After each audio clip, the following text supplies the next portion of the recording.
Middle East AI News, March 10. Welcome to Middle East AI News. March 10, 2022. Here's a summary of some key Middle East technology stories from the week. As always, for more detail, more stories and lots of useful links, check out the full text version of Carrington Malin's LinkedIn newsletter. Drones steal the show at WDS 2022. The inaugural World Defense Show took place in Riyadh, Saudi Arabia this week, becoming the platform for the announcement of an estimated $7.9 billion of defense deals. The event was also an opportunity for the government to show the progress made in ramping up local research and development, and manufacturing, in an effort to localize more than 50% of the kingdom's defense spending, by 2030. As one could have expected, drones stole the show, with new unmanned system launches, global partnerships and made-in-Saudi UAV prototypes. However, there are many factors at play here that make Saudi Arabia a key focus for the local and global unmanned aircraft systems industry. First, there are the ongoing drone attacks against targets all over Saudi Arabia by Houthi rebels in Yemen, with which the kingdom shares a 1,300-kilometer border. Despite the fact that the Houthis' drones are relatively unsophisticated, they remain difficult and expensive to neutralize. For example, shooting down these flying lawnmowers, as these drones are sometimes disparagingly called, using Raytheon's Patriot surface-to-air missile system, can cost $1 to $3 million per missile. So, there is naturally a keen interest in anti-drone systems. Secondly, the military leadership in many Middle East countries have now identified drones as an opportunity to boost the capabilities and potential of armed service units. Unmanned aircraft, marine drones and autonomous vehicles can add offensive, reconnaissance, and surveillance capabilities at a relatively affordable cost. Their remote operation also means that action can be taken without putting human assets in harm's way, such as in operations beyond borders. With $45 billion earmarked for military spending in 2022, Saudi Arabia is the region's largest potential customer for unmanned systems. Lastly, new UAV technologies are opening up market opportunities for local aviation and defense manufacturers to succeed in competition with the world's top and long-established exporters. The entry level, in terms of both cost and knowledge, for designing and manufacturing UAVs, USVs, and UVs can be set a little lower when compared to fighter jets, tanks, warships and other advanced defense systems. From an investor point of view, they can also be faster to develop and bring to market, lowering risk and raising the prospect of faster returns.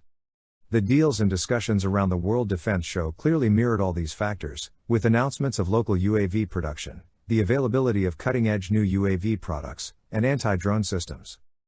See the LinkedIn version of this newsletter for the full list of the top drone stories from WDS 2022. Can drones reforest the Gulf region? Oman's Environment Authority this week announced that it had used drones to sow 250,000 wild tree seeds in Al Surain Reserve, in the Wilayat of Amirat, in the Sultanate's capital area. The project is part of the authority's initiative to plant 10 million wild trees by 2030, and drones are playing an increasing role in the effort. In fact, there now seem to be new forestation projects using drone technology all across the GCC states. The EA has already used drones to plant different species of tree seeds in ecosystems across Oman. Last year it used drones to scatter 1 million mangrove seeds in the Wilayat of Mahut, on the country's south coast over a 4-day period.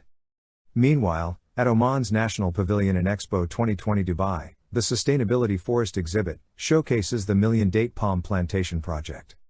The project uses drone technology to pollinate date palm trees in 11 farms scattered across the country, 300 times faster than traditional pollination. The technology project is driven by Omani startup Wakan Tech, with funding from the Oman Technology Fund.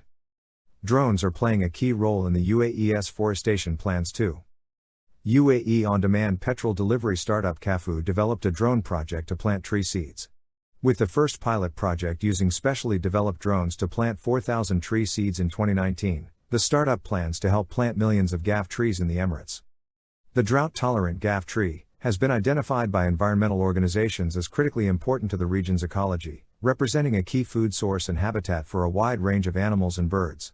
The drones used to disperse the seeds fire a high-velocity seed ball at the ground, aiming to embed the seeds at least 1 centimeter under the surface.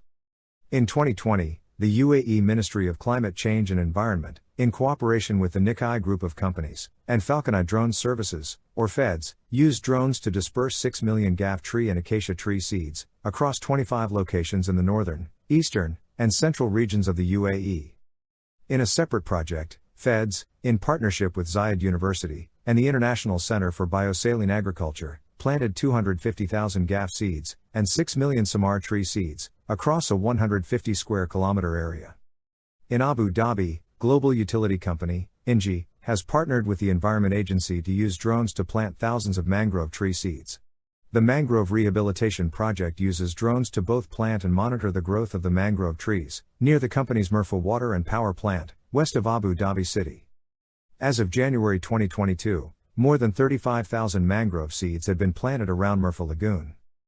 Saudi Arabia is also leveraging specialized drones to fast-track forestation. In Hale, in the north of the country, drones are being used to plant 100,000 trees in the Imam Turki bin Abdullah Royal Reserve. At the Royal Reserve of Abdul Aziz in Riyadh, drones were used earlier this year to disperse 300,000 sidra tree seeds.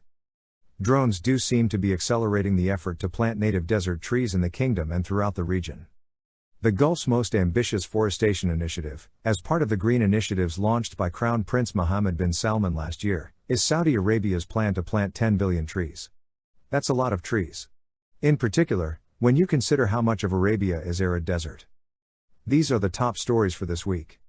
Do scroll through the full Middle East AI news on LinkedIn to read more about these stories and other breaking emerging tech news from around the region. Thanks for listening.